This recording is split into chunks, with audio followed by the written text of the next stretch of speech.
नमस्कार, मैं हूं आरिश अजहर आपके साथ और आप देख रहे हैं सूबा बोलेगा। और सूबा बोलेगा में आज हम बात करेंगे कब खत्म होगा अपराधियों का बोलबाला।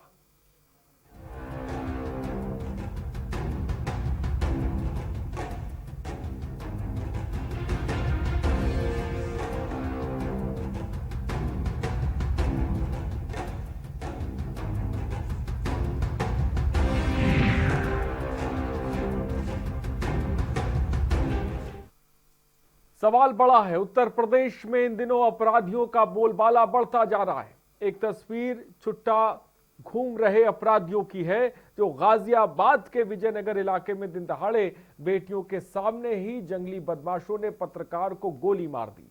गोली सिर में लगने से वो गंभीर रूप से घायल हो गए। पत्रकार की बेटियों ने लोगों की मदद से घायल पत्रकार को अस्पताल पहुंचाया, जहां उनकी हालत चिंताजनक है। सीसीटीवी फुटेज के आधार पर पुलिस ने 5 हमलावरों को गिरफ्तार कर लिया है। जानकारी के मुताबिक पत्रकार विक्रम जोशी परिवार के साथ जा रहे थे, तभी उन पर जानलेवा हमला किया गया। मामले को लेकर हंगामा भी हुआ।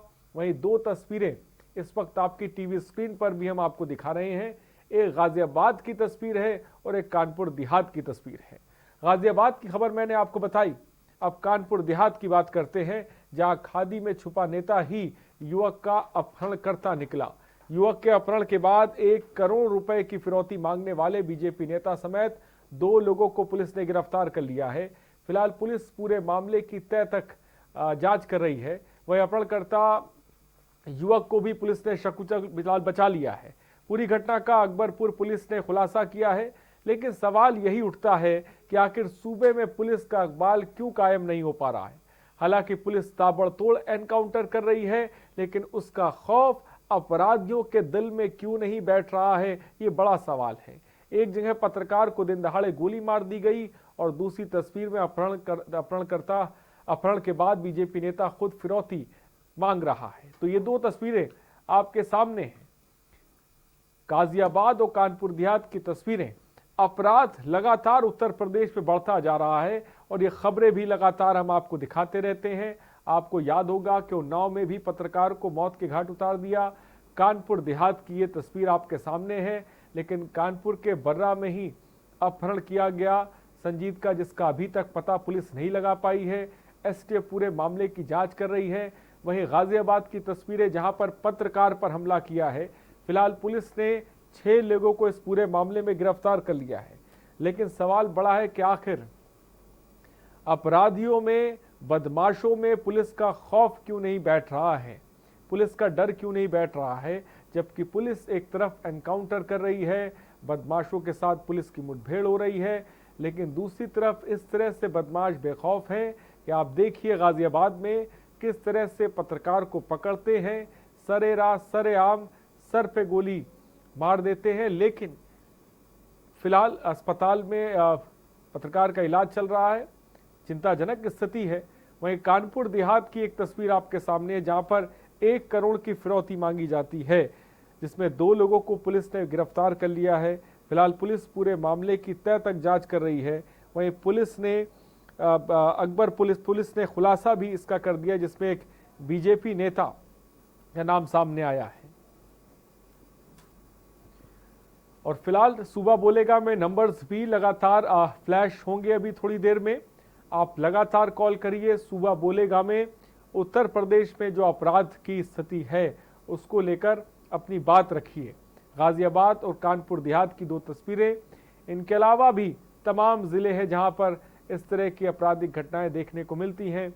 लगातार के न्यूज़ आपको खबरें भी दिखाता रहता है।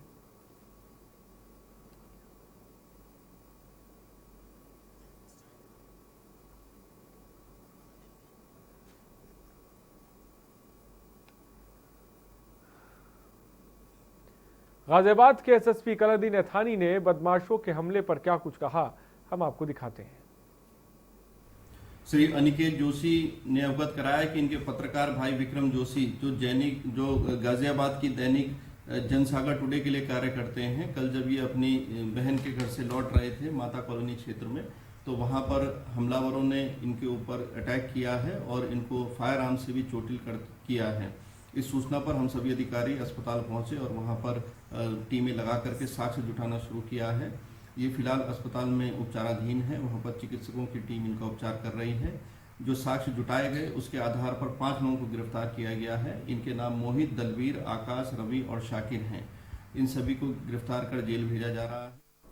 तो 5 लोगों को गिरफ्तार किया गया है, जिसके बारे में एसपी कलानिधि नैथानी साफ तौर पे जिक्र कर रहे थे, इस पूरी घटनाक्रम के बारे में बता भी रहे थे।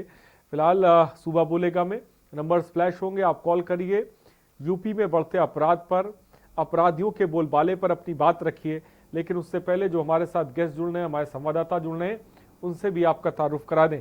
अनिल झा, समाजवादी पार्टी के नेता, इस वक्त हमारे साथ जुड़ गए हैं। अनिल, बहुत बहुत स्वागत है। हमारे संवाददाता सोनू खान गाजियाबाद से हमारे साथ जुड़ गए हैं। मोहित कश्यप कानपुर देहात से इस वक्त हमारे साथ जुड़ गए। सबसे पहले हम सोनू खान के पास चलेंगे।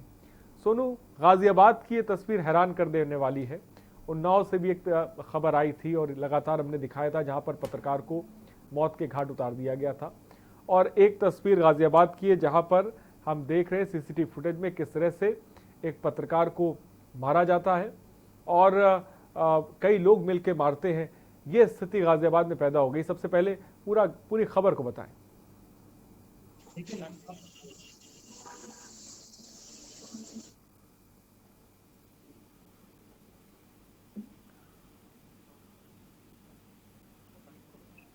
सोनू खान, आपकी आवाज हम तक नहीं आ पा रही। एक बार अपना ऑडियो को चेक कराइए, आपकी आवाज हम तक नहीं आ पा रही है। लगातार एक पत्रकार को गोली मार दी।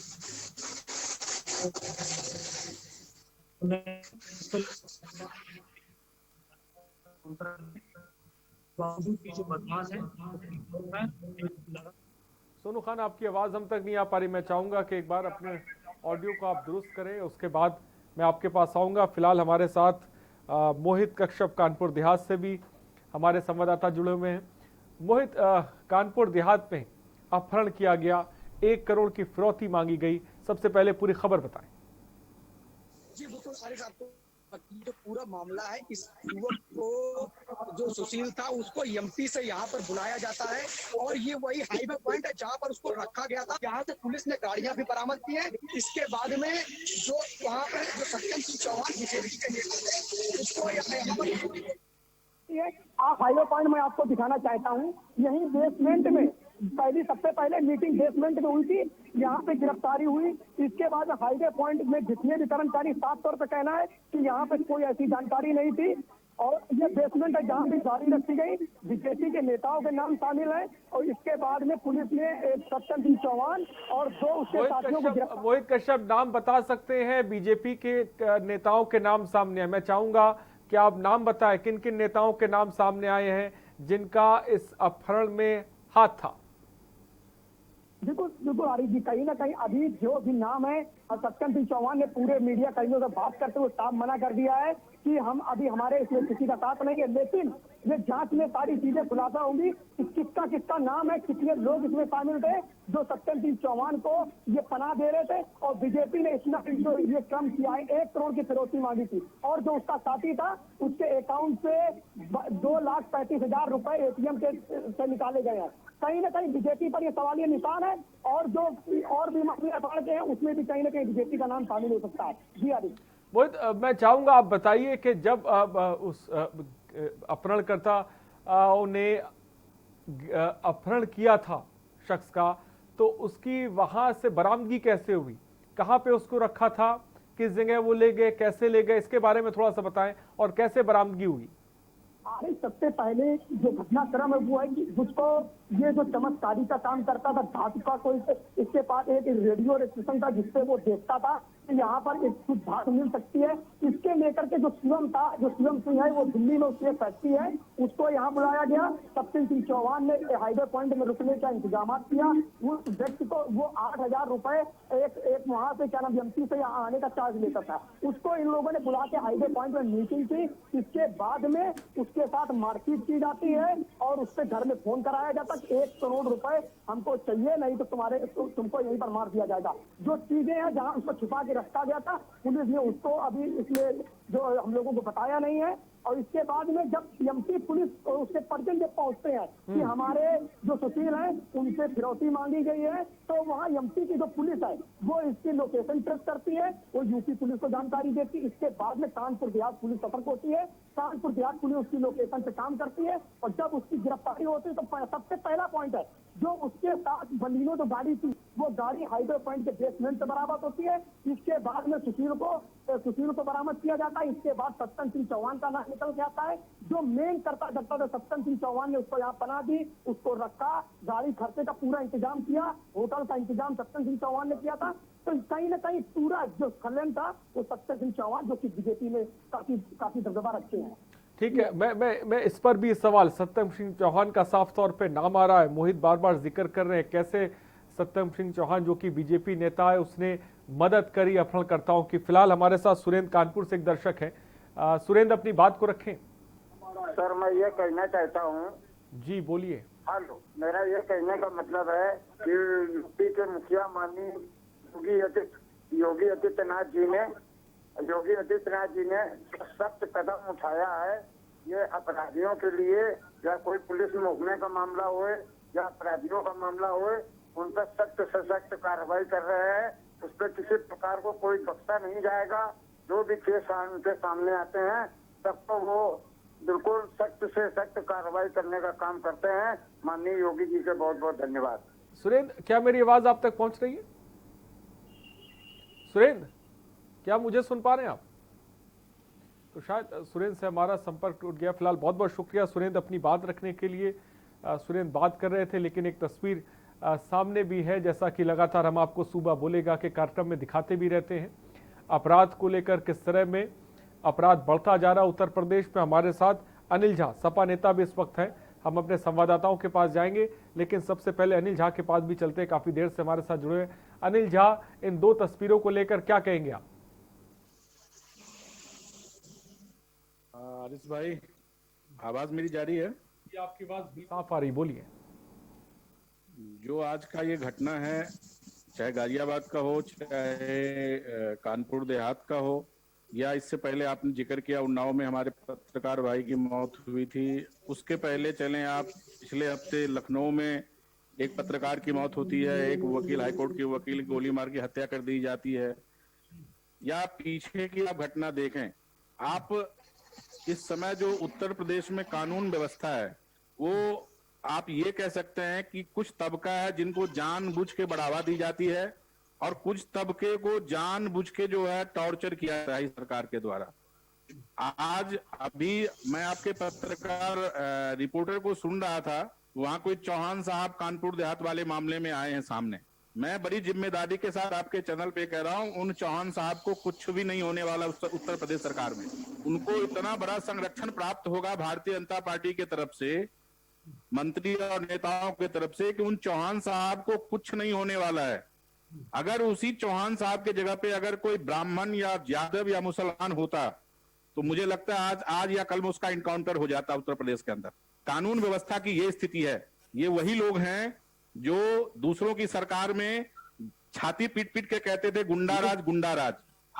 आज इनके सरकार में, इनके आंखों के नीचे, इनके कुर्सी के नीचे गुंडाराज कायम है, लेकिन इन पे ये कुछ बोल नहीं रहे हैं। आप देखिए कहां हैं आज ये कोरोना महामारी में, कहां हैं आज ये। आप लॉकडाउन जब हुआ था, पहले दिन के 1.5 महीने के लॉकडाउन, 70 दिन के लॉकडाउन में 100 से ज्यादा हत्याएं हो गई थी उत्तर प्रदेश के अंदर, जब आदमी कहीं निकल नहीं रहा था। और उसके बाद जब से अनलॉक 1 अनलॉक 2 हुआ है, और आज तक ऐसा कोई दिन नहीं है जहां पे हत्या नहीं की जा रही है, चाहे वो पत्रकार हो, चाहे वकील हो, चाहे आम जनता हो। तो मेरा ये कहना है कि इस सरकार में जो कानून व्यवस्था है, जो लाइन ऑर्डर है, बिल्कुल है। कोई जिम्मेदारी लेने वाला ना अधिकारी है, ना मंत्री है, ना उस विभाग का मंत्री है, सांसद है। और अनिल जी, मैं आपके पास आऊंगा, रोकना चाहूंगा। शिवरतन कन्नौज से एक दर्शक इस बीच हमारे साथ हैं। शिवरतन जी, अपनी बात को रखें। हेलो जी शिवरतन जी, बोलिए। मैं कन्नौज बोल रहा हूँ, डिस्ट्रिक्ट कन्नौज से सर। जी बोलिए। सर, ये घटना जो आप दिखा रहे हैं, ये बड़ा मतलब गंभीर घटना है, लेकिन सर हमारी एक समस्या है, जो मैं कहने के माध्यम से मैं आपको सूचना देना चाहता हूँ, हमारे बालिकाएं कक्षा 10 की छात्र जो सर वो 9 तारीख से लापता, मगर यहाँ का प्रशासन को इसको डेट देंगे, इससे प्रशासन को मदद भी नहीं दे रहा पूरी तरीके से। 9 तारीख से छात्र लापता है, गोमती 10 इंटर कॉलेज की छात्र है कन्नौज की, और 9 तारीख से सर लापता है। अभी तक उसका कोई सुराग नहीं लग पा रहा, कहाँ गया बच्चा, कहाँ नहीं गया है। यहाँ का किस थाने का प्रशासन मामला है, आपने कहाँ पे इसको लेकर मामला दर्ज कराया? ये कुटवाही में दर्ज कराया है मामला हमने को वाले में, लेकिन कोई संज्ञान में नहीं ले रहा सर इसकी बात को। और बच्चा के माता पिता जी बहुत परेशान है भाई साहब, और केवल एक बच्ची है जो माँ, उसकी उम्र 13 से 14 साल है। ठीक है, ठीक है शिवरतन, बहुत बहुत शुक्रिया। शिवरतन ने देखिए अपनी बात रखी, जहां पर वो भी एक अपहरण की बात कह रहे हैं, जहां पर एक बालिका नहीं मिल रही है और पुलिस कुछ कर नहीं रही है। ये स्थिति है उत्तर प्रदेश में। मैं चाहूंगा जो प्रशासनिक अमला इस वक्त शिवरतन को सुन रहा था, वो कन्नौज से बोल रहे थे, अपनी बात बता रहे थे, तो उनकी मदद की जाए, उनकी समस्या को सुना जाए। और फिलहाल इस बीच हमारे साथ सोनू खान गाजियाबाद से एक दर्शक भी जुड़ गए। सोनू, क्या मेरी आवाज अब आप तक पहुंच रही है? सोनू, मेरी आवाज आप तक पहुंच रही है? जी पहुंच रही है। सोनू, क्या जानकारी इस खबर को लेकर आपके पास? गाजियाबाद की तस्वीरें इस वक्त चल रही हैं, किस तरह से एक पत्रकार को मारा गया है, सोनू क्या कहेंगे? देखिए, लगातार जो बदमाश हैं उनके हौसले पूरी तरीके से बुलंद हैं। वो वीडियो देखकर अंदाजा लगा सकता है। जो विक्रम ज्योति पत्रकार है, वो 2 बच्चियों के साथ किसी काम से जा रहे थे। पहले उनकी बाइक रोकी और बाइक रोकने के बाद उन्होंने जब विरोध किया तो उनको गोली मार दी। जिंदगी और मौत से लड़ रहे हैं। तो जब पूरे उत्तर प्रदेश के जो मुख्यमंत्री हैं योगी आदित्यनाथ, लगातार वो जो क्राइम है उसको रोकने में लगातार लगे हुए हैं, लेकिन जब ऐसी घटना सामने आती है तो कहीं ना कहीं जो उत्तर प्रदेश सरकार है वो कहीं ना कहीं फेल होती नजर आ रही है। अगर बात गाजियाबाद के एसएसपी करें तो गाजियाबाद के एसएसपी सलामुद्दीन असानी लगातार एनकाउंटर कर रहे हैं, लेकिन उसके बावजूद जब ऐसी घटना सामने आती है तो गाजियाबाद के एसएसपी पे भी कहीं ना कहीं सवालिया निशान खड़े होते हैं। सबसे बड़ा जो सवाल है वो ये खड़ा होता है कि जो विक्रम ज्योति पत्रकार है, उन्होंने 3 दिन पहले थाने के अंदर एक एप्लीकेशन दी थी और उन्होंने बताया कि कुछ लोग हैं जो मेरे परिवार के साथ छेड़छाड़ कर रहे हैं, उसी को लेकर उन्होंने एप्लीकेशन दी थी और उसके बाद से ही उनकी लगातार रैकी की जा रही थी। लेकिन जब उन्होंने एप्लीकेशन थाने के अंदर दी, उसके बाद पुलिस ने उस एप्लीकेशन पर कोई कार्रवाई नहीं की, जिसके बाद से वो पुलिस ने कार्रवाई नहीं की उनके साथ। इसके बाद उनके साथ ये घटना हुई। तो कहीं ना कहीं जो गाजियाबाद पुलिस और जो बदमाश है वो कहीं ना कहीं आपस में उनके, जैसे जो विकास दुबे वाला मामला था, जो पुलिस मिली हुई थी, तो कहीं ना कहीं इसको देखकर इसमें नजर ये भी लगा जा रहा है कि गाजियाबाद पुलिस बदमाशों के साथ मिली भी तो नहीं है, क्योंकि जब 3 दिन पहले सोनू खान, हमने कलानिधि नैथानी को सुना, जहां पर उन्हीं ने जो है इस खबर को लेकर जिस तरह से गिरफ्तारियां हुई 5 लोगों की, उसका उन्हीं ने जिक्र किया। लेकिन क्या इस चीज पर उनसे सवाल पूछा गया जब 3 दिन पहले जो पत्रकार के परिवार को परेशान किया जा रहा था, उसको लेकर जो है थाने में मामला दर्ज किया गया था, तब आखिर ये गाजियाबाद की पुलिस ने आखिर क्यों नहीं सुनी थी उस परिवार की?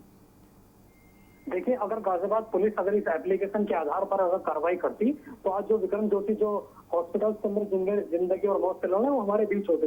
लेकिन गाजियाबाद पुलिस ने उसको अनदेखा किया और उसके बाद उनके साथ इतनी बड़ी घटना हुई।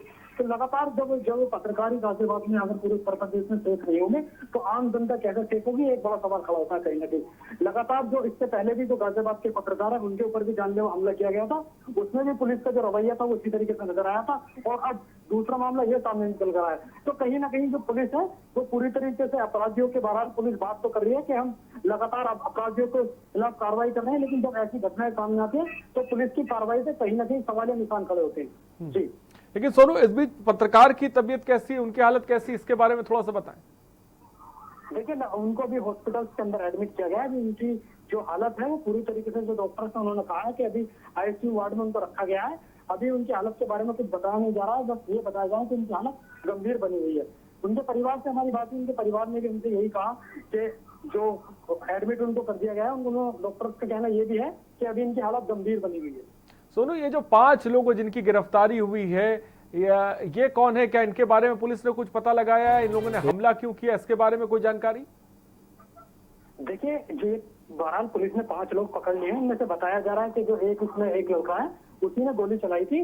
मामला ये पूरा मामला ये है कि उनकी जो भांजी है उसको कुछ लोग जो लोग थे वो छेड़ रहे थे, उसका इन्होंने विरोध किया, उसकी एप्लीकेशन इन्होंने थाने के अंदर दी, जिसको लेकर इन्होंने 2 दिन जिस दिन ये सुबह घटना हुई है उस दिन इन्होंने ये बताया भी था पुलिस को कि कुछ लोग मेरा पीछा कर रहे हैं। लेकिन उसके बावजूद पुलिस का रवैया इसमें ये रहा कि हाँ हम देखते हैं, हम कार्रवाई करते हैं। और ये घटना पूरी तरीके से जब अपने घर से निकले जहां उन्हें जाना था तो बच्ची उनके साथ बाइक पे थी, पहले उनकी बाइक रोकी गई, तब उन्होंने उसके विरोध किया, तब उनके पास से सटा के गोली मारी गई उनकी। तो साफ तौर पर सोनू खान को आपने सुना, जहां पर उन्होंने पूरी खबर को बताया। और गाजियाबाद में अपराध का किस तरह का बोलबाला है, गाजियाबाद की बात कर लें या फिर कानपुर देहात की बात कर लें, स्थिति दोनों जगह एक ही जैसी है, जहां पर पुलिस का ढुलमुल रवैया भी देखने को मिलता है, पुलिस की कार्यप्रणाली पर भी सवाल उठता है। जिस तरह से अनिल झा ने साफ तौर पे बात कही, क्योंकि अपराध की एक लंबी फेरिस्त है जहां पे अपहरण, जहां पे हत्या, फिरौती की तमाम खबरें लगातार हम पढ़ते रहते हैं, लेकिन इस पे लगाम नहीं लग पा रही है। एनकाउंटर पुलिस कर रही है, लेकिन बदमाशों में डर देखने को नहीं मिल रहा है। इस बीच हमारे साथ मोहित कश्यप भी, हमारे संवाददाता उन्नाव से कानपुर देहात से हमारे साथ जुड़े हुए हैं। मोहित, सत्यम चौहान का आपने जिक्र किया, जो कि बीजेपी नेता है, जिसने अपहरणकर्ताओं को संरक्षण दिया, गाड़ी और पैसे से मदद की। क्या सत्यम चौहान पर पुलिस ने अब तक कोई कार्रवाई की है किसी तरह की? उसको लेकर कोई बात सामने आई है? जी आर्य जी, पुलिस ने इस चीज को पूरे घटना का प्रेस कॉन्फ्रेंस की है। सत्यम चौहान को गिरफ्तार करके अभी तो जेल भेजा गया, लेकिन एसपी का साफ तौर पर कहना है कि रिमांड में लेने के बाद में पूछताछ होगी। और अभी भी जो टीमें हैं पुलिस की वो लगातार लगी हैं कि सत्यम के साथ कितने लोग शामिल है, किनका कनेक्शन है और किनके साथ में इन्होंने लोगों के साथ में क्या नाम इनको धरपकड़ का अभियान चालू है। लेकिन जितने भी लोग इसमें शामिल है, एसपी का साफ तौर पर कहना है कि कोई भी व्यक्ति छोड़ा नहीं जाएगा। सत्यम चौहान को और 2 साथियों को गिरफ्तार करके पुलिस ने जेल भेजा है और अभी कई टीमें जांच कर रही हैं कि इसमें किन किन लोगों का साथ शामिल है। लेकिन बीजेपी पे फिर एक सवाल ये निशान है कि केवल जो लोग अपराधी उनका इनकाउंटर होना चाहिए, या ये ऐसे लोग 1 करोड़ की फिरौती मांग रहे, क्या इनका इनकाउंटर नहीं होना चाहिए? इतनी बड़ी घटना को बीजेपी के एक नेता ने दबदबा बना के अपना इतना ऊंचा कद कर लिया। हाँ, एक सवाल निशान बीजेपी पर यह भी उठता है, जो सत्यम सिंह चौहान है, रात दिन खनन का इनका कारोबार भी चलता था, इनको कई बार पत्रकारों को भी धमकी दी गई है। तो कहीं ना कहीं सत्यम सिंह चौहान का दबदबा था, पुलिस भी नतमस्तक होती थी। और कई फोटो वायरल हुई, बड़े बड़े नेताओं के साथ फोटो वायरल हुई। स्वतंत्र देव का नाम ले ले, या जिला अध्यक्ष का नाम ले ले, या बीजेपी सांसद देवेंद्र सिंह भोले का नाम ले ले, किसी का भी नाम ले ले, सारे लोगों के साथ फोटो है। और ये मीटिंग में भी शामिल आईटी के प्रभारी थे। तो सत्यम सिंह चौहान का दबदबा पूरे कानपुर देहात में कायम था। एक मोटी लगड़ी लंबी टीम थी जिसमें ये पूरा ये कारोबार हुआ। कहीं ना कहीं इस पे कार्रवाई बीजेपी की तरफ से होना चाहिए।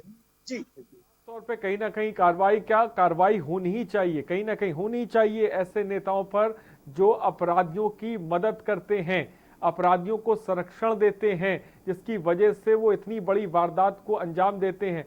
मोहित, ऐसा लग रहा है इस पूरे मामले पे, जैसे हमने कानपुर के बर्रा से खबर आई थी जहां पर सवाल उठ रहे थे कि किडनैपरों से पुलिस मिली हुई है, ऐसा लग रहा है कि सत्यम चौहान से भी पुलिस मिली हुई थी।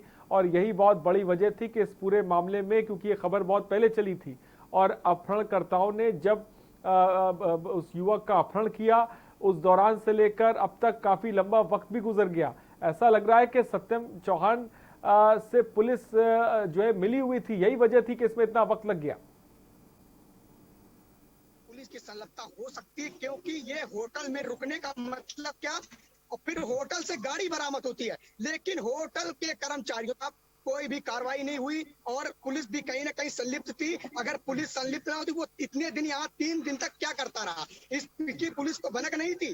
जब एमपी की पुलिस इनको सूचना देती है कि फलाने स्कैम सुशील का हमारे यहाँ से अपहरण हो जाता है, सुशील की वहाँ एमपी पुलिस की सूचना और उसके परिवार वाले सूचना देते हैं, और सुशील के साथ मारपीट और बर्बरता के साथ की गई है। जिला अस्पताल से उसको हाईलाइट में भर्ती करा गया है, बहुत बर्बरता के साथ सुशील के साथ मारपीट की गई है। तो कहीं ना कहीं पुलिस की संलिप्तता बिल्कुल नजर आ रही, जिस तरीके से कानपुर की घटना में ये खुलासा हुआ था। जी तौर पे कहीं ना कहीं पुलिस की संलिप्तता नजर आ रही है। मोहित जिस तरह से पूरी खबर को बता रहे हैं, अनिल झा जी आपने सुना, तमाम दर्शक भी जुड़ रहे हैं, खबरें भी हम लगातार दिखाते रहते हैं। उत्तर प्रदेश की आखिर ये स्थिति आपको क्या लग रहा है कि कैसे बनती जा रही है, जहां पर पुलिस के जो खौफ है वो अपराधियों में बिल्कुल देखने को नहीं मिल रहा है? हम एक तरफ से एनकाउंटर हो रहे हैं, लेकिन दूसरी तरफ हम ये भी देख रहे हैं कि पुलिस की अपहरणकर्ताओं से या बदमाशों से संलिप्तता भी सामने आती रहती है।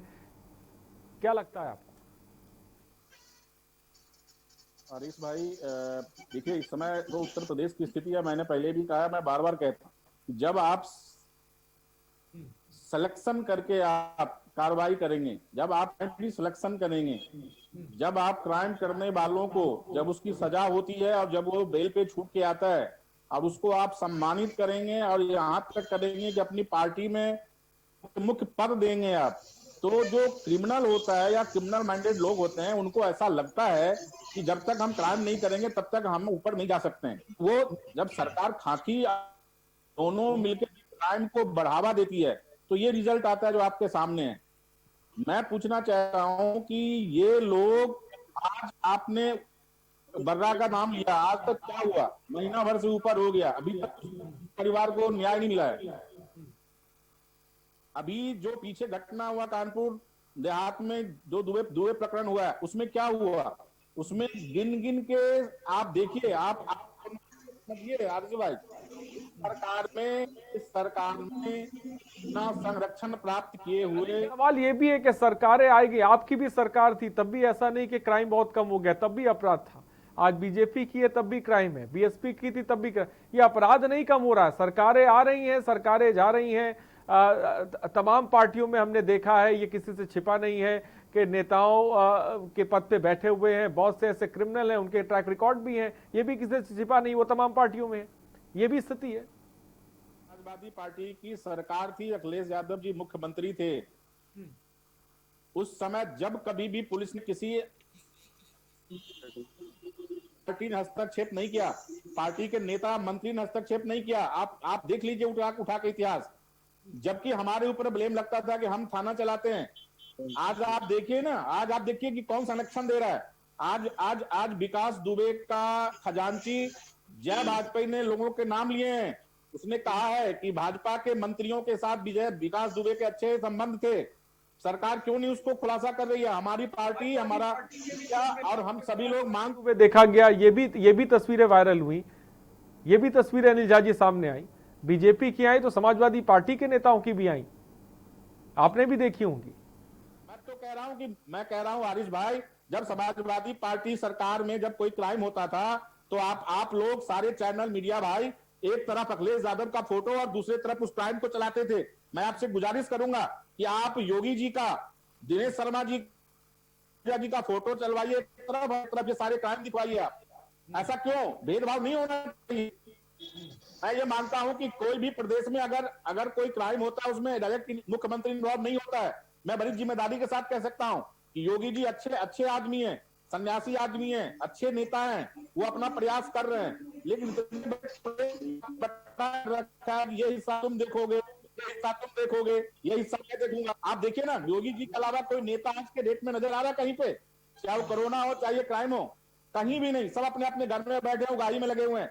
सबको 2022 की चुनाव में 2 साल बाकी है, बस सत्ता कैसे प्राप्त हो ये उसका जुगाड़ है। सारे क्रिमिनल को पार्टी में जोड़ो, सारे युवा जो क्रिमिनल हैं उनको जोड़ो, जो पुराने हैं उनको जोड़ो, दूसरे पार्टी के क्रिमिनल नेता जो उनको लेके आओ, सबको टिकट दो, पैसा दो। 7,500 रुपया देने के लिए मजदूरों को खाते में पैसे नहीं है, लोगों के भूखमरी से मौत हो रही है, दवा नहीं है, इलाज व्यवस्था नहीं है, लेकिन विधायक खरीदने के लिए पैसा है भारतीय जनता पार्टी के पास। सरकार जानबूझ के कह रहा हूं कि आप न्याय जब भेदभाव करके, आप जब जात देख के, धर्म देख के न्याय करेंगे तो यही स्थिति होगी। इससे क्राइम कम नहीं होगा, उससे क्राइम बढ़ावा होगा। आज आप देखिए कि चुन चुन के ब्राह्मण, जितने भी ब्राह्मण नेता हैं, चाहे उनके ऊपर मुकदमा दर्ज है, उनको चुन चुन के गुंडा एक्ट, हिस्ट्री सीटर, पता नहीं क्या क्या किया जा रहा है, लेकिन जो उसी में बिरादरी के लोग बैठे हुए हैं उस पर आंच नहीं आ रहा है। आपको पता है कि विकास दुबे के केस में कानपुर के पूर्व यूथ ब्रिगेड के युवा मोर्चा के नेता का नाम आया था, उसकी गाड़ी उसके नाम बरामद हुई थी। क्या हुआ उसके ऊपर कार्रवाई? क्योंकि वो जादव नहीं था, मुसलमान। मैं आपके पास आऊंगा, ठीक है, सियासत की बात अनिल झा साफ तौर पे कर रहे हैं। फिलहाल टिंकू दिल्ली से एक दर्शक इस बीच हमारे साथ है। टिंकू जी अपनी बात को रखें। हेलो जी टिंकू जी बोले। नमस्कार सर, मैं टिंकू खान बोल रहा हूँ दिल्ली से। जी बोलिए।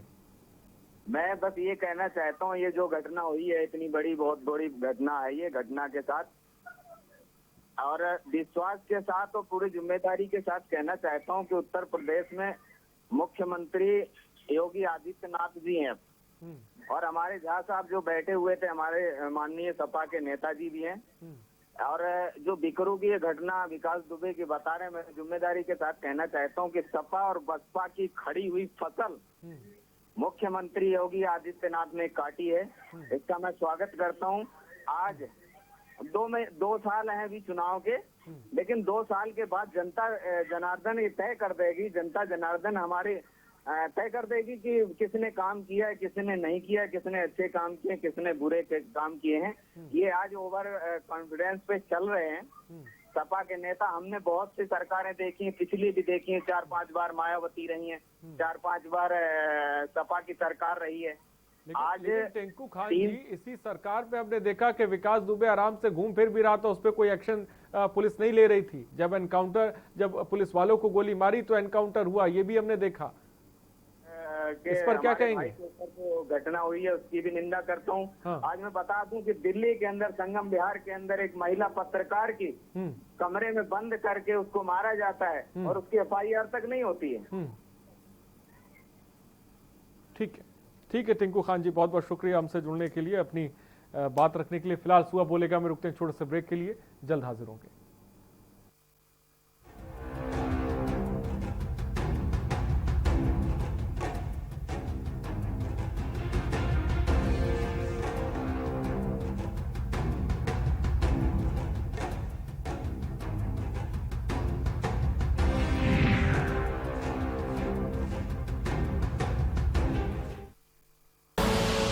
आप देख रहे हैं के न्यूज, खबरों का सारथी।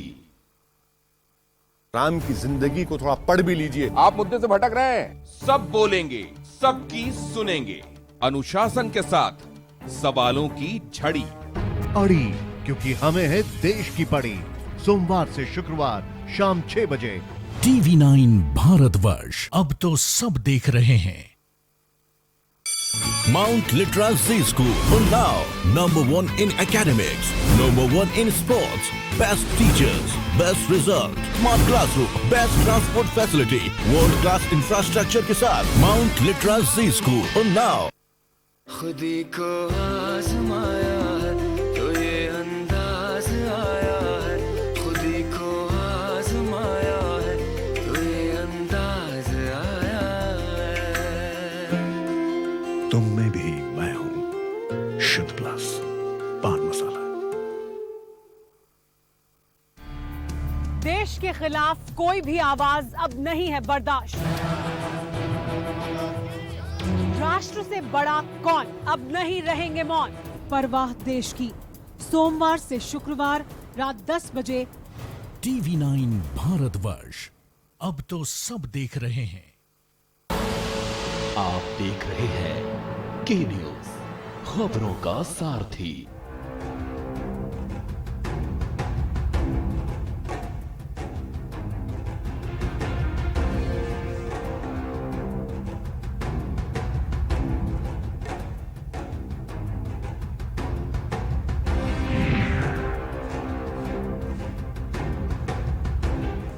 तो ब्रेक के बाद आपका स्वागत है। कब खत्म होगा अपराधियों का बोलबाला, इस पर आज हम बात कर रहे हैं। कॉलर्स लगातार जुड़ रहे हैं, अपनी बात रख रहे हैं। अनिल झा को भी साफ तौर पे आपने सुना, हमारे संवाददाता भी ग्राउंड रिपोर्ट की जानकारी लगातार हमें दे रहे हैं। नंबर्स लगातार फ्लैश होंगे, आप कॉल करिए, सुबह बोलेगा में अपनी बात रखिए। सोनू खान गाजियाबाद से हमारे संवाददाता भी हमारे साथ जुड़े हुए हैं। सोनू खान, गाजियाबाद के प्रशासन की बात करें, क्योंकि अपराध, फिलहाल कैलाश झांसी से एक दर्शक इस बीच हमारे साथ हैं। कैलाश, अपनी बात को रखें। सर, हमारा ये कहना है जो उत्तर प्रदेश में योगी आदित्यनाथ जी की सरकार है, आज अपराधियों के देखिए क्या स्थिति है, भागे भागे फिर रहे। ये मैं मानता हूँ कि कहीं ना कहीं अपराध देखने को मिल रहा है, लेकिन मुख्यमंत्री जी को जो पूर्व में सरकारें रही हैं, सपा जैसी सरकार है, इन्हें जो विरासत में मिली जो अपराध मिला है उसे ये कम करने में कुछ तो टाइम लगेगा सर। 2012 में मुख्यमंत्री अखिलेश यादव जी से स्वयं हम मिले थे झांसी में, कुख्यात अपराधी माफिया डॉन हिस्ट्री फीडर कमलेश यादव के लिए। 2017 तक 2012 से उसमें 1 करोड़ रुपए का जुआ सट्टा कराया और इन्हीं के विधायकों और सांसदों का हाथ था। Kamlesh Yadav, history feed number 50 है झांसी का। ये क्या बात करेंगे सर? मैं तो खुद कैलाश यादव झांसी बोल रहा हूँ और सच्चाई से कह रहा हूँ कि हाँ, योगी आदित्यनाथ जी एक ऐसे मुख्यमंत्री है, ना कभी हुआ है ना कभी होगा सर। नमस्ते सर। ठीक है कैलाश जी, बहुत बहुत शुक्रिया अपनी बात रखने के लिए। समाजवादी पार्टी पर जमकर कैलाश जी बरसे। अनिल झा, आपने सुना होगा, जवाब दें।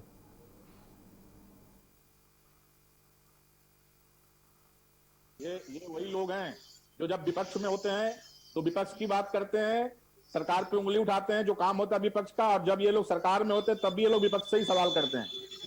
अरे 2012 से लेकर 17 तक अगर हम गलत थे और आपने गला फाड़ फाड़ के चिल्लाया, जनता से वादा किया कि आप गुंडा राज को मुक्त करेंगे, गुंडा राज था तो अभी आप क्यों नहीं कर रहे हैं? फिर आप 2012 में क्यों चले जा रहे हैं? क्योंकि 2012-17 से ज्यादा भयावह स्थिति आज 2019-20 में है। आप इनकाउंटर करने से क्रिमिनल खत्म हो जाएगा क्या? आप इनकाउंटर करिए। आज सुप्रीम कोर्ट ने भी कल दिया है, अपना कमेंट किया है उनके इनकाउंटर के ऊपर। बट मेरा सवाल ये है कि बड़े बड़े दावे करने वाले, सुरक्षा के दावे करने वाले, महिला सुरक्षा के दावे करने वाले, महंगाई, अत्याचार, भ्रष्टाचार के दावे, बड़े बड़े दावे करने वाले, नौकरी देने के दावे करने वाले आज एक क्राइम खत्म नहीं कर पा रहे हैं क्योंकि प्रायोरिटी नहीं है साहब।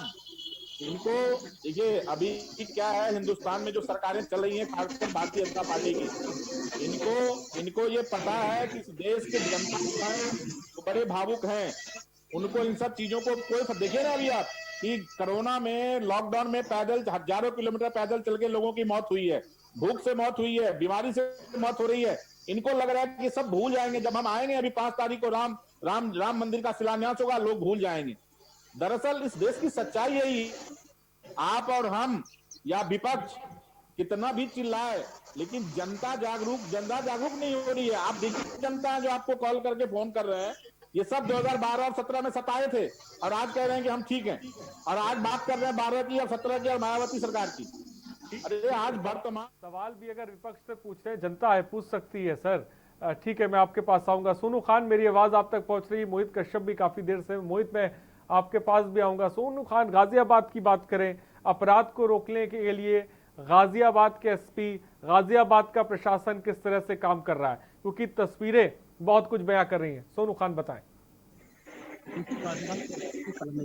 लगातार अभियान चल रहा है, कभी टिकली अभियान चलाया जा रहा है, कभी पकड़ो अभियान चलाया जा रहा है, लेकिन उसके बावजूद जो बदमाश है उनके हौसले किस कदर बुलंद है, आप इस घटना को देखकर अंदाजा लगा सकते हैं। खुली चुनौती बदमाश दे देते हैं, खुले में गोली मारकर एक पत्रकार को चले जाते हैं।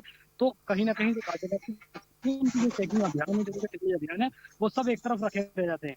तो गाजियाबाद पुलिस एक तरफ दावे कर रही है कि हम पूरी तरह से गाजियाबाद व्यवस्था को चाकचौबंद कर रहे हैं, लगातार अभियान चला रहे हैं, लेकिन जब ऐसी घटना हो जाती है तो कहीं ना कहीं जो गाजियाबाद प्रशासन है वो कहीं ना कहीं सवालों के घेरे में खड़ा होता नजर आता है।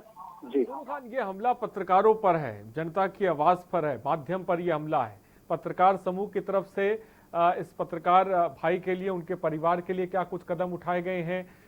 किस तरह की गुहार अब एसपी से की गई है या डीएम से की गई है, इसके बारे में भी थोड़ा सा बताएं। देखिए, गाजियाबाद के सभी पत्रकार आज इकट्ठा मीडिया सेंटर पर इकट्ठा हुए थे और गाजियाबाद के डीएम अजय शंकर पांडे को ज्ञापन दिया था और मांग की थी जो पत्रकार का इलाज हो रहा है उनकी तरफ से उसमें छूट दी जाए और जो पत्रकार के जो परिवार है उनकी आर्थिक मदद की जाए। तो गाजियाबाद के डीएम अजय शंकर पांडे ने उनको आश्वासन दिया है कि आपकी जो बात तक पहुंचाई जाएगी। अब देखना होगा जो पत्रकार जो जिंदगी और मौत से हॉस्पिटल के अंदर लड़ रहे हैं, सरकार की तरफ से उनके लिए क्या उनको मदद दी जाती है। ठीक है सोनू, और मोहित कश्यप भी कानपुर देहात से इस वक्त हमारे साथ है। मोहित, मैं आपसे भी समझना चाहूंगा, कानपुर देहात का जो प्रशासन है, जो पुलिस अमला है, वो अपराध को रोकने के लिए किस तरह कदम उठा रहा है? क्योंकि हम देख रहे हैं कि दिन दहाड़े वहां पर शख्स का अपहरण हो जाता है, बीजेपी नेता का नाम भी सामने आ जाता है, 1 करोड़ की फिरौती मांग ली जाती है। ये जज्बा, ये हौसला है अपराधियों का। क्या कुछ कर रहा है वहां का प्रशासन कानपुर देहात का अपराध को रोकने के लिए? बिल्कुल आरिफ, आपको बता दूं, कानपुर देहात की अगर बात की जाए तो कानपुर देहात में क्राइम जो है चरम है। अभी 17 तारीख का ही मामला देख लीजिए, भोगनीपुर में एक धर्म कांटे पे नौकरी करने वाले का अपहरण हुआ, उसमें 2 लाख की फिरौती मांगी गई। 3-4 दिन होने के बावजूद भी पुलिस के हाथ अभी तक खाली हैं। पूरे मामले में घर वालों को दबाव बना दिया गया कि पुलिस किसी भी बिल्कुल कहीं जी साफ तौर पर यह है कि पुलिस ये दबाव बना के रखता है, पर्सन कोई भी बात नहीं करेंगे। इसके साथ में ये एक अपराध जो बीजेपी नेता के संरक्षण में किया जाता है, जिससे 1 करोड़ की घूस मांगी, फिरौती मांगी जाती है, खाते से 2,35,000 रुपए में कहीं ना कहीं पुलिस प्रशासन पर सवालिया निशान है। पुलिस प्रशासन कानपुर देहात का फेल हो रहा है इन सब घटनाओं को रोकने के लिए। तो लगातार कहीं ना कहीं पुलिस और इस घटना को लेकर के पुलिस ने बड़ा काम किया है, जो इस घटना को होने से उसको रोक रखा है। जी आरिफ। मोहित, आपने भोगनीपुर की खबर के बारे में बताया, क्राइम को लेकर पुलिस किस तरह से काम कर रही है वो तो साफ तौर पे समझ में ही आ रहा है कि जब एक जो अपहरणकर्ता बदमाश 1 करोड़ की फिरौती मांग रहे हैं, आप सोचिए कितनी बड़ी रकम होती है 1 करोड़, और ये फिरौती मांग रहे हैं। क्या आपकी परिवार से बात हुई है जिस शख्स का अपहरण किया गया है, उनका क्या कुछ कहना है? बिल्कुल, जो आरिफ जिसका अपहरण हुआ था उन लोगों से हमने बात की है, वो साफ तौर पर कह रहे हैं कि मैं ये काम करता था, सुशील जो था, और मुझे यहाँ इस तरीके से बुलाया गया। उसके परिवार वालों को यूपी पुलिस, जो कानपुर देहात की पुलिस है, उनको सूचना दे दी और उसको भर्ती कराया गया। वो आने के बावजूद भी अभी तक कोई, जब वो यहाँ आएंगे इसके बाद ही मीडिया कर्मियों से बात हो पाएगी कि उनको किस तरीके से फोन किया गया था और किस तरीके की फिरौती मांगी गई थी। तो ये चीजें तो स्पष्ट कर दी। जिस सुशील का अपहरण हुआ था उसके साथ कह दिया कि यहाँ से हमें मेरे साथ मारपीट से मुझसे फोन करवाया गया और मेरे घर वालों से 1 करोड़ की फिरौती मांगी गई। तब जाकर के एमपी पुलिस सतर्क होती है और कानपुर देहात की पुलिस को सूचना देती है। जी आरिफ। ठीक है, संजय जौनपुर से एक दर्शक हमारे साथ है। संजय, अपनी बात को रखें। शामली से बोल रहा हूँ, संजय सिंह राणा सर। जी बोलिए। मैं सर कहना चाहूंगा अपनी बात की, कह रहे भाजपा की सरकार है और पत्रकारों की हत्याएं हो रही हैं। आखिर कैसे हत्याएं हो रही हैं और पत्रकारों पर फर्जी मुकदमे भी इस सरकार ने लगे हुए हैं। ये जो मुकदमे पत्रकारों पे लगाए जाते हैं और जो चौथा स्तंभ है इस देश का, इस भारत का, और जिसे जनता भी मानती है, इन पर मुकदमे क्यों कायम हो रहे हैं, क्यों इनकी हत्याएं हो रहे हैं? सरकार अपनी जिम्मेवारी क्यों नहीं लेती है? विपक्ष पर सौंप देती है कि विपक्ष नहीं है, कर दिया वो कर दिया। 3 साल की सरकारें तुम्हारी यहाँ पर रहते हुए रह गया। क्या कार्य तुम्हारा ऐसा है? कानून व्यवस्था में टांगों से गोली मारने से काम नहीं चलेगा। आपको विरोधियों के खिलाफ कार्रवाई करनी होगी, उनके खिलाफ कार्रवाई करनी होगी। जो मुठभेड़ें करनी होंगी वे फर्जी नहीं करनी होगी, सार्वजनिक मुठभेड़ें, सही मुठभेड़ें करनी होगी। तब जाकर इस देश का लोकतंत्र, कानून व्यवस्था ठीक होगी, अन्यथा नहीं होगी। ये लोग बीजेपी माइंड लोग जो है हिंदू मुस्लिम की राजनीति करते हैं, हिंदू मुस्लिम पर वोट लेते हैं। इस पर कार्य करते हुए ये लोग एक जनता को भ्रमित करते हैं। कानून व्यवस्था नाम की कोई चीज नहीं है उत्तर प्रदेश में। अगर पत्रकार लोग मर रहे हैं तो कोई सुरक्षित नहीं है, आप समझ लीजिए। सही बात संजय, बहुत बहुत शुक्रिया हमसे जुड़ने के लिए। संजय ने बड़ी बात कही। अगर पत्रकारों पे हमला होने लग जाए, चौथे स्तंभ पे हमला होने लग जाए, तो फिर हम आवाम की क्या बात करेंगे, जब आवाम की जो माध्यम, जो उनकी आवाज़ बनते हैं, जो जबान बनते हैं, उन्हीं पर ही हमला हो रहा है। गाजियाबाद की तस्वीर आपके सामने है। उन्नाव में एक पत्रकार को मौत के घाट उतार दिया। न जाने इतनी कैसी खबरें, और संजय भी हमारे साथ जुड़े हुए थे, जहां पर वो मुकदमों की फेहरिस्त की बात कर रहे थे, जहां पर पत्रकारों पर मुकदमे दर्ज किए गए। क्या हक की आवाज़ उठाना गलत है? क्या हक की बात करना गलत है? ये स्थिति हो गई है। बदमाशों के अलावा अब पत्रकारों पर भी हमले हो रहे हैं। आम आदमी का तो आप देख ही रहे हैं किस तरह से अपहरण हो रहा है। और ये भी खबर हमने आपको दिखाई थी सुबह बोलेगा में बर्रा थाने की, जहां पर आप पुलिस और अपहरणकर्ताओं की जो है मिली भगत सामने आ रही थी। अभी तक पुलिस अपहरणकर्ताओं का पता नहीं लगा पाई है। तो ये स्थिति भी बनी हुई है। इस बीच हमारे साथ मोहित कश्यप भी जुड़े हुए हैं।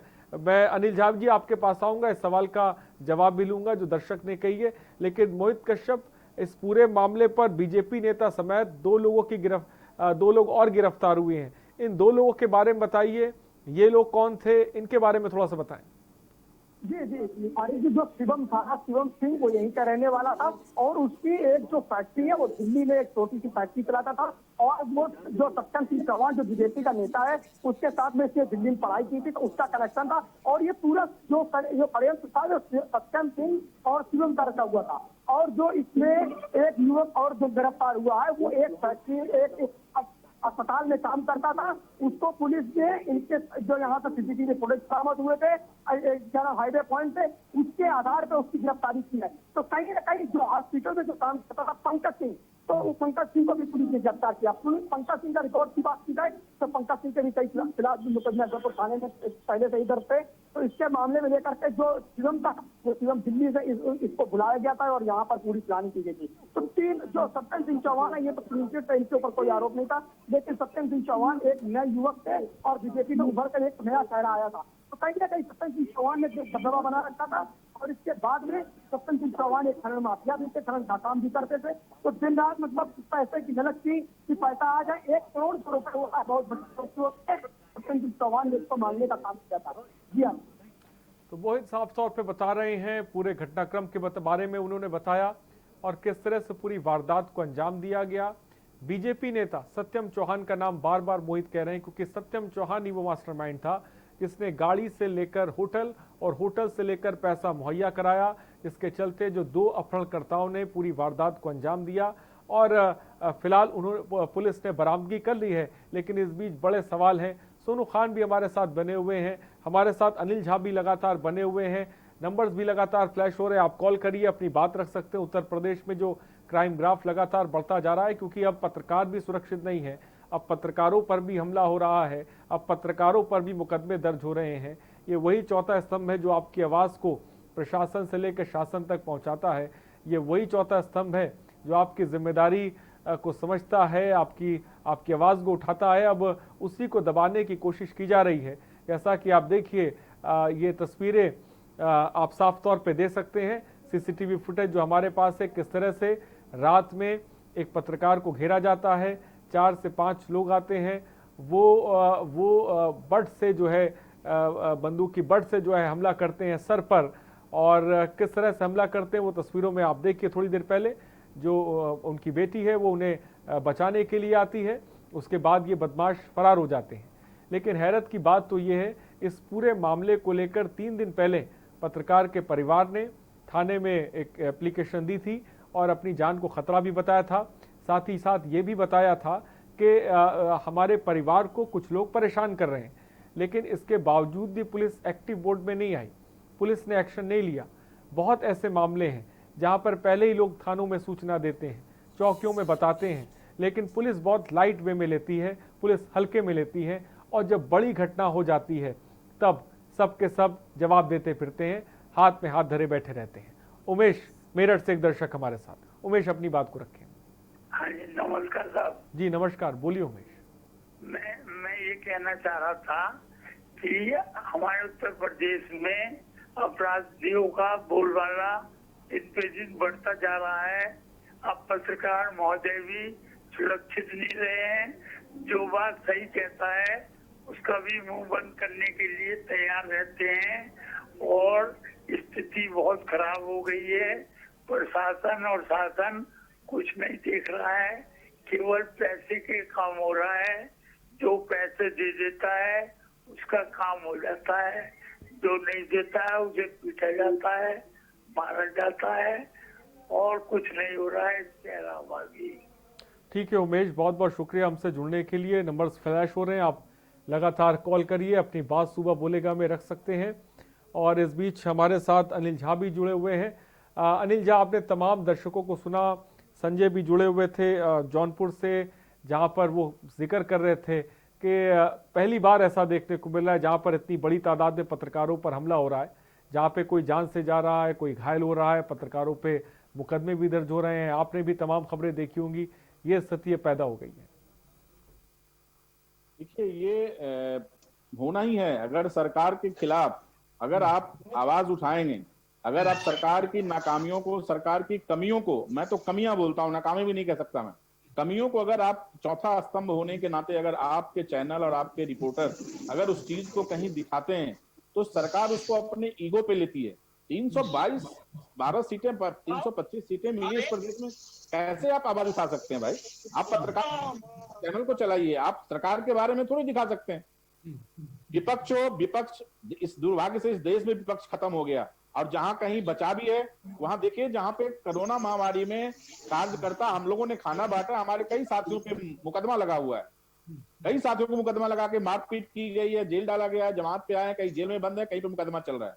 तो जब आप सरकार के सत्ता के खिलाफ अगर आप बात करेंगे तो आपको कहीं ना कहीं से आपको नुकसान पहुंचाया जाएगा, आपको दबाया जाएगा, और उस कड़ी में मौत भी, एक पत्रकार की मौत भी है। दुर्भाग्य की बात है कि चौथा स्तंभ, सरकारें अब तो हमने देखा है कि डीजीपी साहब हो, बड़ी बड़ी बैठकें होती हैं, बड़े बड़े फैसले लिए जाते हैं, लेकिन मुझे ऐसा लगता है कहीं ना कहीं एक सिस्टम, एक नेक्सस तैयार हो चुका है प्रशासनिक अमले के अंदर, तो शायद मुझे लग रहा है कि उसमें इच्छा शक्ति की ही कमी है कि अपराध को ऐसा लग रहा है कि रोकना ही नहीं चाहते, यही वजह है कि अपराध बढ़ता चला जा रहा है। बिल्कुल बिल्कुल सही कह रहा है। इच्छा शक्ति की कमी है। अगर आप देखिए, पुलिस अगर चाहे तो क्राइम होने से पहले पुलिस को पता होगा, जितने भी प्रकरण है ना पुलिस को पहले पता होगा, क्योंकि करने वाला पहले पुलिस को मैनेज करता है। आज जो कानपुर देहात की बात आपके रिपोर्टर कर रहे हैं, कितने सांसद विधायक मंत्री के साथ उनके फोटो वायरल हो रहे हैं, तो पुलिस तो डरेगा ना, क्योंकि वो पत्रकार महोदय पुलिस महोदय के पास पहुंचेगा उनका फोन, तो वो भी डर रहे हैं पुलिस वाले भी कि किस पे हाथ डालें किस पे नहीं डालें। अगर देख रहे हैं कि सांसद साहब ठाकुर है तो ठाकुर पे कैसे हाथ डालेंगे, कहीं पे कोई दूसरे कास्ट के हैं तो उनको कैसे हाथ डालेंगे। दुर्भाग्य से इस प्रदेश में इस समय कानून व्यवस्था की स्थिति इतनी भयावह हो गई है, जिसको कह नहीं सकते। जो इसके उसको दिखा रहा है, जो इसके आज हम लोग बोल रहे हैं टीवी पे, हम लोगों के पास भी तमाम तरह की फोन आती है। तो क्या करोगे आप? आपको आप उससे डर के तो अपना काम नहीं छोड़ सकते, अपनी जिम्मेदारी को नहीं आप जो है उससे भाग सकते हैं। तो जो जिम्मेदारी निभा रहे हैं वो सब धन्यवाद के पात्र हैं, लेकिन ये जो हो रहा है बहुत दुखद है, अन्याय हो रहा है। सरकार को मैं तो मुख्यमंत्री खास करके योगी आदित्यनाथ जी से निवेदन करूंगा कि कम से कम हमारे जो पत्रकार भाई हैं जो दिन रात रिपोर्टिंग करते हैं, उनको चीजें उनके सामने लाते हैं। बहुत सी चीजें मुख्यमंत्री जी को भी पता नहीं होगा, जो पत्रकार के माध्यम से, रिपोर्टर के माध्यम से पता चलता है, जिसपे वो अच्छे कार्रवाई करते होंगे, तो वो भी पत्रकार रिपोर्टर के वजह से उनके सामने आता है। तो उनकी सुरक्षा के बारे में भी सोचें। इस तरह की जो घटना हो रही है तुरंत कार्रवाई करें, दंड दें, ऐसा मिसाल पेश करें। जैसे डीजीपी साहब ने कहा था कि मैं मिसाल पेश करूंगा, और उन्होंने खाकी और खादी का गठजोड़ भी अब कई जगहों पर देखने को मिल रहा है, और ये कोई नई चीज भी नहीं है। हमने विकास दुबे के मामले में देखा, अब हम यहाँ पर भी साफ तौर पे देख रहे हैं कि उन्नाव जैसे मामले पे जहाँ पर मोहित कश्यप जानकारी दे रहे हैं, जहाँ पर सत्यम चौहान अपहरणकर्ताओं से मिला हुआ था, उसकी मदद कर रहा था, बीजेपी नेता का नाम भी और उसकी फोटो भी कई नेताओं के साथ सामने आ रही है। तो यही एक बहुत बड़ी वजह ऐसे लग रही है कि ये अपहरणकर्ता हो या बदमाश हो, इनके हौसले इतने बुलंद हो गए हैं क्योंकि खादी की उन पे सरपरस्ती है। आज अगर इन वारदात करने वालों को कम से कम साल भर जेल में डाल दें, जमात ना होने दें, आप देखिए देखा देखी कम हो जाएगा। यहाँ सिलसिलेवार देखा देखी हो रहा है कि फलाने ने किया, उसको कुछ नहीं हुआ क्योंकि मंत्री जी का संरक्षण प्राप्त है, तो हमें भी सांसद जी का संरक्षण प्राप्त है।